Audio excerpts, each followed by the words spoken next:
আসসালামু আলাইকুম। দেশে প্রায় ৪ লাখ মসজিদ এবং মসজিদের ইমাম মুয়াজ্জিনগণ রাষ্ট্রীয় উন্নয়নমূলক কর্মকাণ্ডে গুরুত্বপূর্ণ ভূমিকা রাখতে পারেন বলে মনে করেন আস সুন্নাহ ফাউন্ডেশনের চেয়ারম্যান ও জনপ্রিয় ইসলামিক আলোচক শায়েখ আহমদুল্লাহ। সেজন্য সরকারকে যথাযথ পদক্ষেপ গ্রহণ করা আহ্বান জানিয়েছেন তিনি। বুধবার ১৪ মে রাতে নিজের ভেরিফাইড ফেসবুকের পেজে দেওয়া এক পোস্টে তিনি বলেন, এই দেশের শহর গ্রামে পাহাড় সমতল মানবদেহের শিরা উপশিরার মতো প্রায় ৪ লাখ মসজিদের বিশাল বড় এক নেটওয়ার্ক ছড়িয়ে আছে।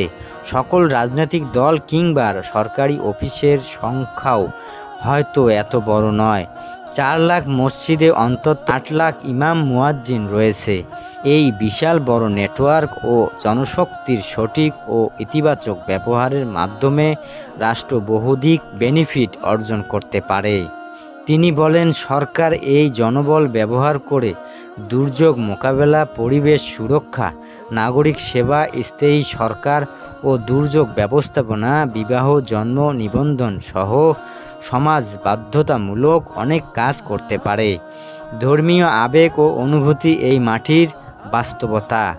মসজিদ এবং আলেমদের প্রতি মানুষের যে আস্থা ও বিশ্বাস রয়েছে তা কাজে লাগাতে পারলে সমাজ ও রাষ্ট্র নিঃসন্দেহে অনেক দূর এগিয়ে যাবে। এই জন্য সবার আগে প্রয়োজন সরকারের সদিচ্ছা, পাশাপাশি প্রয়োজনীয় প্রশিক্ষণ সহ যথাযথ পদক্ষেপ গ্রহণ করলেই এটা বাস্তবায়ন করা সম্ভব। ৪ লাখ মসজিদের এই বিশাল অবকাঠামো, নেটওয়ার্ক ও সম্ভাবনায় জনশক্তিকে অবজ্ঞা করে একটা দেশের এগিয়ে যাওয়া খুবই কঠিন বলেও মন্তব্য করেন শায়েখ আহমদুল্লাহ। জুম্মার মিম্বর একটি বড় মিডিয়া উল্লেখ করে তিনি আরও বলেন, এই দেশের মানুষ শুক্রবারে ছুটির সকালে নির্ভর হয়ে বিশ্রাম নেয়, পুরো সপ্তাহে শারীরিক ক্লান্তি ঝেড়ে ফেলেন, সাবান শ্যাম্পু সমবেত গোসল সেরে ইস্ত্রি করা কড়কড়া পাঞ্জাবি পরে মসজিদে যায়। সপ্তাহে সবচেয়ে ফ্রেশ সময়ে উৎফুল্ল শ্রোতা হয়ে হাজির হয় জুম্মার নামাজে। শুক্রবার দুপুরে 12:30 থেকে 1:30 পর্যন্ত সময়ের মধ্যে প্রত্যেকে মসজিদে যদি গড়ে 150 মুসল্লি উপস্থিত হন, তবে দেশের 4 লক্ষ মসজিদের একত্রিত হন প্রায় 6 কোটি মানুষ, আর তাদের পেছনে থাকেন তাদের পরিবার।